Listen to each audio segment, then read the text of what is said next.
শিৱসাগৰবাসী ৰাইজৰ কাৰণে এটা খুব দুখ লগা খবৰ। আপোনালোকক এটা আপডেট দিম বুলি ভিডিঅ'টো বনালোঁ।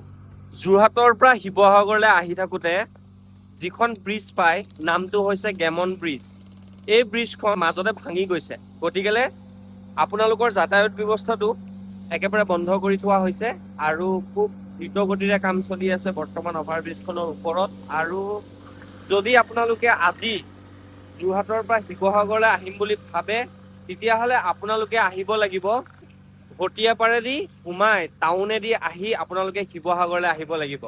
যদি আপোনালোকে ভাবে 37 নং ৰাষ্ট্ৰীয় ঘাইপথেদি আপোনালোকে আহিম বুলি তেতিয়াহ'লে আপোনালোকে নাহিব, কাৰণ এইফালেদি কমপ্লিট ৰাস্তা বন্ধ কৰি থোৱা হৈছে। দেখিছেনে কাম চলি আছে ইয়াতে, আৰু ক'ত ভাঙিছে আপোনালোকক দেখাই আছোঁ ৰ'ব।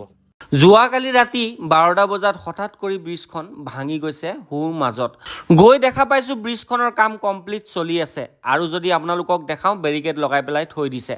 তেওঁলোকক মই সুধিলোঁ যে এই ব্ৰিজখন কেতিয়া আকৌ অপেনিং হ'ব। তেওঁ দুখ লগা খবৰৰ লগতে এটা ভাল খবৰ, লগতে এখন বনি আছে অভাৰ ব্ৰিজ। মই কৈছিলোঁ যে 10 দিনমান লাগিব, 10 দিনমানত কমপ্লিট হৈ নুঠিব, কাৰণ একেবাৰে বৰ ৰিক্সৰ ৰাস্তা হয়, যিহেতু কুইণ্টেল কুইণ্টেল গাড়ী এই ব্ৰিজখনেদি পাৰ হ'ব লাগিব। তো তাৰ কাৰণে ইয়াত মিনিমাম 3-4 মাহত আপোনালোকৰ এই ৰাস্তা কমপ্লিট হৈ যাব, আৰু সৰু সৰু গাড়ীবিলাক সুন্দৰকৈ যাব পাৰিব, খুব বেছিছে বেছি 1 মাহ 2 মাহৰ ভিতৰত। কিন্তু ডাঙৰ গাড়ীবিলাক মিনিমাম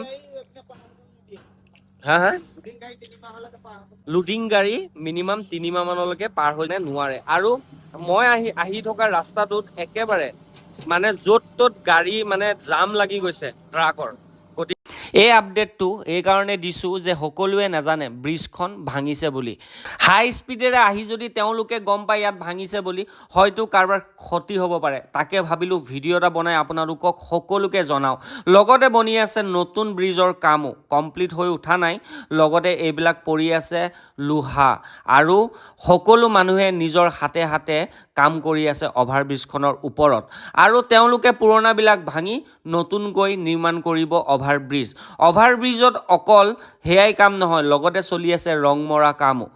এই অভাৰব্ৰিজখনৰ ওপৰেদি যদি গাড়ী যায়, তলত আকৌ দোকান আছে, গতিকে এটা এক্সিডেণ্টত বহুত মানুহৰ ক্ষতি হ'ব পাৰে।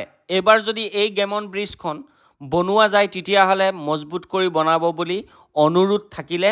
আৰু যদি আপুনি শিৱসাগৰৰ পৰা মোৰ এই ভিডিঅ'টো চাই আছে, আপোনালোকে শ্বেয়াৰ কৰিব, আৰু সকলোৱে যাতে গম পায় যে অভাৰব্ৰিজখন ভাঙি গৈছে।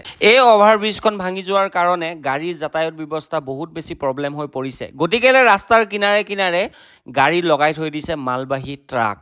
যদি আজিৰ এই ভিডিঅ'টো ভাল লাগিছে